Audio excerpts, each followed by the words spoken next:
కృష్ణమూర్తి గారు కూడా మొదటి కృష్ణమూర్తి గారు చూపించారు. ఓకే, అంటే పరాశరుడు రాసిన వాటిలోంచి. ఓకే, మీకు చూడగానే అర్థమైపోద్ది. నా బుక్ చదివారు, నా శైలి తెలుసు. రెండు బుక్స్ అయితే మీ శైలి మీ పాండిత్యం అర్థమైపోద్ది. మీ తమ్ముడు గారు రాసిన పుస్తకాలు చదివామనుకోండి, ఇది మల్లాది గారి శైలి, ఇది ఎండమూరి శైలి అని ఎలా తెలుస్తుందో, ఇది మల్లాది మణి గారు రాసిన బుక్కే అని అర్థమైపోద్ది. ఇప్పుడు నాడీ జ్యోతిష్యం అంటారు కదండి, అది తాళపత్ర గ్రంథాలు రాసి ఉంటుంది అంటారు. దాని మీద మీరు ఎప్పుడైనా స్టడీ చేశారండి? నాడీ జ్యోతిష్యం చదివేది, కానీ నాకు తెలిసింది ఏంటంటే ఈ అమ్మాయి రక్తం అబ్బాయి రక్తం ఆ నాడీనే వల్ల కుడిస్తే బాగుంటుంది, కలగపోతే అనారోగ్యం పాలవుతారు. ఓకే, సంతానం లేకుండా పోతుంది, ఒకప్పుడు మరణం కూడా సంభవిస్తుంది. మీ రక్తం కలిస్తే మీ రక్తం ఎక్కించుకుంటుంది, కలబోతే చచ్చిపోతుంది కదా. అదే అట్లా నడి అది భార్యాభర్తల రక్తం కలవాలి, కలబోతే అది అవుట్ ఫైండ్ అవుట్ అది కంఠం రజ్జు కానీ నాడి అంటే అది.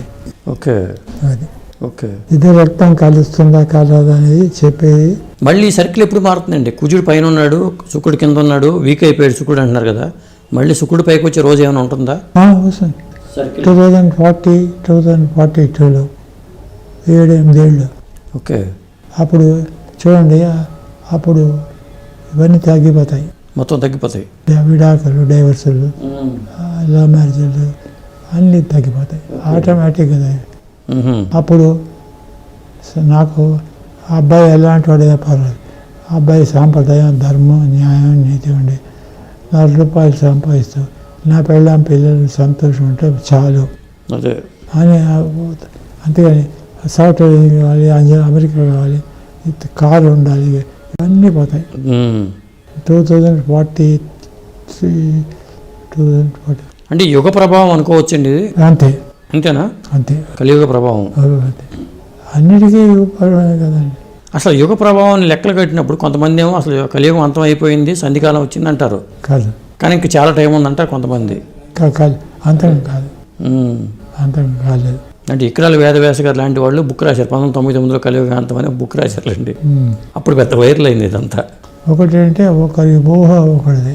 అదే ఎవడికి వాడు నమ్ముతాడు, నేను చెప్పేది ఏమని నమ్ముతాడు. ఇప్పుడు ద్విద్వాదశ దోషాన్ని ఎందుకు చూడాలండి మనం వివాహంలో? ద్విద్వాసం అంటే ఇప్పుడు చంద్రుడు అమ్మాయి చంద్రుడు అబ్బాయి చంద్రుడికి అంటే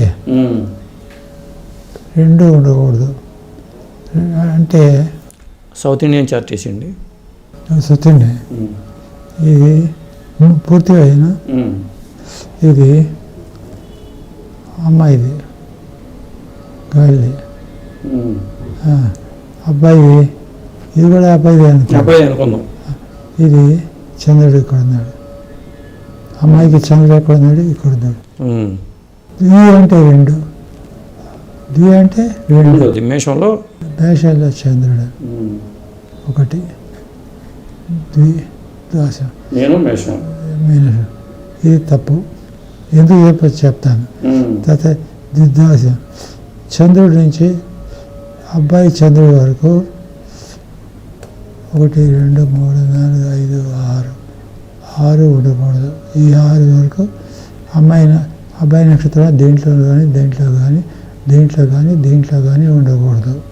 అబ్బాయిదండి అమ్మాయి చంద్రుడి స్థానం నుంచి అబ్బాయి చంద్రుడి స్థానం వరకు 6 రాసుల వరకు, 12 రాసులు, 6 రాసులు ఇది కలకూడదు. 6 రాసుల వరకు అమ్మాయి నక్షత్రం నుంచి అమ్మాయి చంద్రుడి నక్షత్రం నుంచి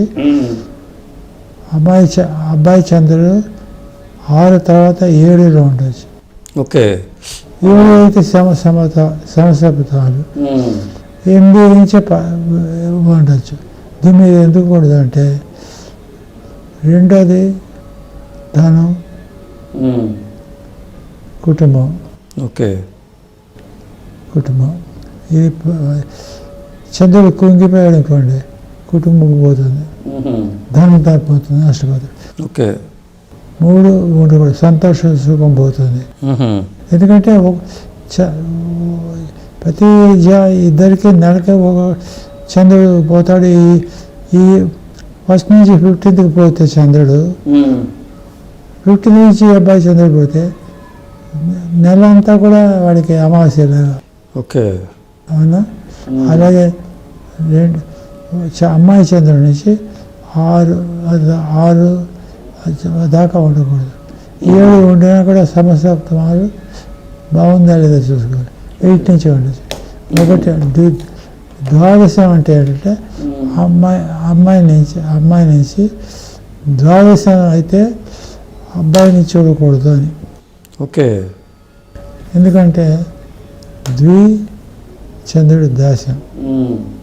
ఇది అమ్మాయి చంద్రుడు, అబ్బాయి చంద్రుడు. ఓకే. అమ్మాయి చంద్రుడికి ద్వాదశంలో ఉన్నాడు.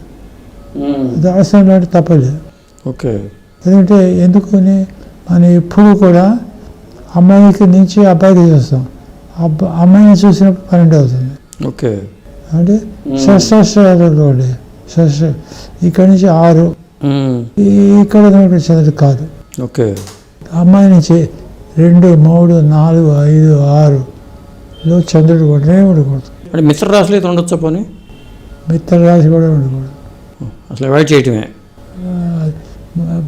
మిత్ర రాశి దాంట్లో ఆ దోషం ఏమిటో చూడాలి. ఇప్పుడు చంద్రుడు ఇక్కడ ఉండొచ్చు, ఇక్కడ ఉండొచ్చు, ఇక్కడ ఉండొచ్చు, ఇక్కడ రాశి గ్రహం నక్షత్రం చూసి నిర్ణయించాలి. ఎందుకంటే చంద్రుడు కదా నక్షత్రం. సపోజ్ చంద్రుడు ఇక్కడ ఉన్నాడు, ఈ నక్షత్రాలు ఇక్కడ చంద్రుడు అంటే ఈ రాశిలో ఉన్నాడు అమ్మాయి. ఇక్కడ ఏ రాశి ఉంటుంది? మూలాలు నక్షత్రం. ఓకే. ఇక్కడ అందులో మూల నక్షత్రం కుదరదు. నక్షత్రాలు చేయకూడదు. దానికోసం ఏకరాశి వాళ్ళు పెళ్లి చేసుకోవచ్చు. ఏకరాశి చేసుకోవచ్చు. దానికి ఏకరాశి ఇద్దరు చంద్రుడు. కాకపోతే ఒకే నక్షత్రం కాకుండా ఒక నక్షత్రమే పర్లేదండి. ఒకే నక్షత్రం. ఇక్కడ అశ్విని, భరణి, కృత్తిక. అబ్బాయిది అశ్విని, అమ్మాయిది కృత్తిక. అయినా సరే చంద్రుడు ఇక్కడ ఉన్నాడు కదా, అంటే చంద్రుడు ఇక్కడ ఉన్నాడు. అదే అశ్విని, భరణి, కృత్తికలో చంద్రుడు ఉంటాడు. 3 అశ్వినిలో ఏళ్ళు నడిచిన వచ్చింది అనుకోండి, ఒకేసారి వాళ్ళు. నా ఉద్దేశం ఏళ్ళు నడిచిన ఇద్దరికి ఒకటేసారి రావటం మంచిది. మంచిదే.